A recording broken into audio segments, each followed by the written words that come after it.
Everybody loves the Royal Rumble. Even my own father, who refers to wrestling simply as them fellas jumping around in their underpants, gets excited as the annual January event rolls around.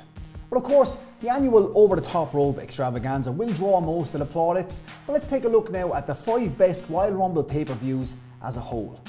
Number 5. Royal Rumble 1994. The 94 Rumble was the only time we saw dual winners. 2005's disaster ending was a fair effort.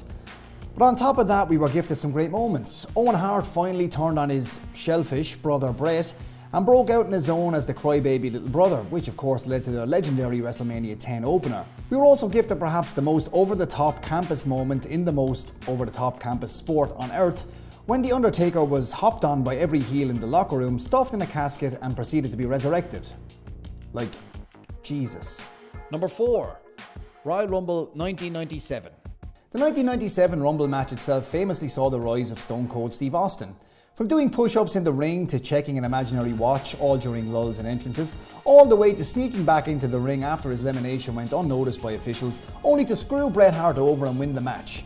But the 1997 Royal Rumble pay-per-view had some amazing moments too. Take for example the best thing the British Bulldog Davey Boy Smith ever did in WWE, outside of SummerSlam 1992. Upon arriving to the building for the night, Smith cut a promo to the camera detailing why he would win the Rumble, because apparently he's bizarre. The 1997 Royal Rumble also saw a talent exchange between AAA in Mexico and the then WWF.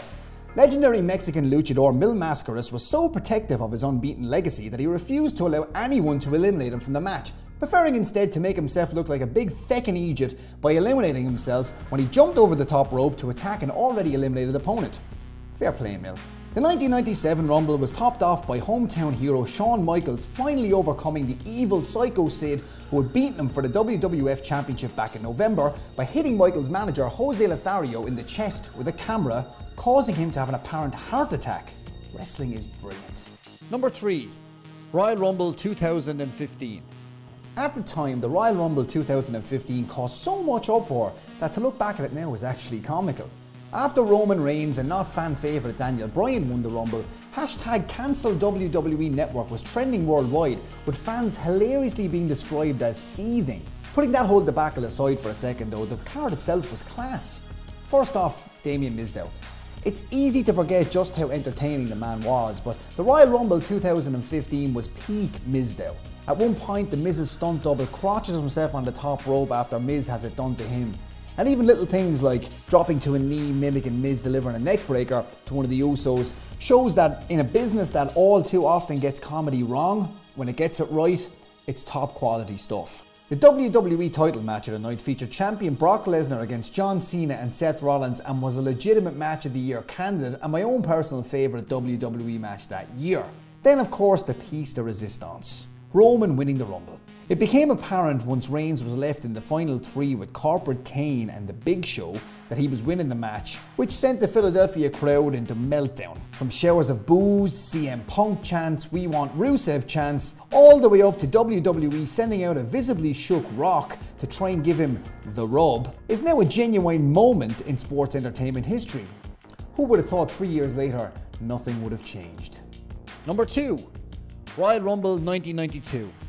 The precursor to this list is obviously that it isn't based on Royal Rumble matches themselves, but the entire pay-per-view as a whole. But the fact that this is number 2 on the list should remind you just how great that Royal Rumble match was. It would be easy to just rename this event the Bobby Heenan and Ric Flair show, and anybody who has seen it will know exactly what you're talking about. It was the first time that the Royal Rumble match itself mattered at all, actually, having previously just really been a showcase for Hulk Hogan to show he was better than everybody else for no prize. But this year the winner won the vacant WWF Championship.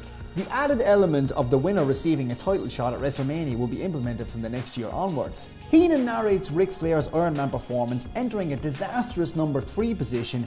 Heenan keeps insisting things are, quote, not fair to Flair, and even praises baby faces who inadvertently assist Flair, even yelling, "It's not a skirt, it's a kilt," at Roddy Piper before completely flip-flopping when Piper turns on Flair. The event is bookended by the legendary Flair, Heenan and Mr. Perfect celebration with a tear in my eye.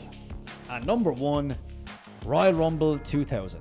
Staged at the height of the Attitude Era, there can be no doubt that as a whole, the WWE Royal Rumble 2000 is the greatest Royal Rumble pay-per-view. It opens with ECW legend Taz making his debut with the company after months of teasing vignettes. Taz, a native of New York, marches into Madison Square Garden and provides Kurt Angle with the first loss of his career. The tables match between the Dudleys and the Hardys is a tease for TLCs to come, with Jeff Hardy's famous Swanton Bomb through a table from inside the crowd a true WWE highlight moment. Even Mae Young's Something About Mary Boobs moment during a standard bikini contest adds to the pay-per-view's lore. The Rumble itself features an awesome moment where the inexplicably popular former jobbers Rikishi and Too Cool having a dance break mid-Rumble and had a contentious finish featuring The Rock and The Big Show, which led to the first multi-man Mania main event. Serious alliteration there.